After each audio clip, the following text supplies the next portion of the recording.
անաստված կերպով եւ նրա լոբիստները անաստված կերպով 21 թվականին խաբել են Ռուսաստանին։ Ես սա գիտեմ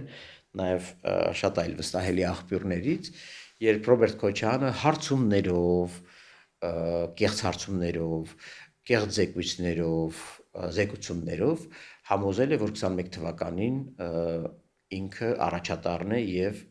հաղթելու է 21 թվականի ընտրությունները։ Պարոն Սաֆարյան, հիմա նույնը Սամվել Կարապետյանը չի անում եւ իրեն, այսպես ասած, ապաքաղաքական ուժը, որովհետեւ Գելափի վերջին հարցումները նրա մասին էին, որ քաղաքացիական պայմանագրից անմիջապես հետո երկրորդ ուժը, ով հավակնում է հայտնվել խորհրդարանում, դա Կարապետյանի դրա համար եմ ասում, ձեռագիրը նույնն է, ոչինչ չի փոխվել։ Հիմա էլ Մոսկվային զեկուցում եմ, որ Ռոբերտ Քոչարյանի փոխարեն ձեր պրոյեկտն է, բայց էլի կեղծում են, ինչպես Ռոբերտ Քոչարյանն է կեղծել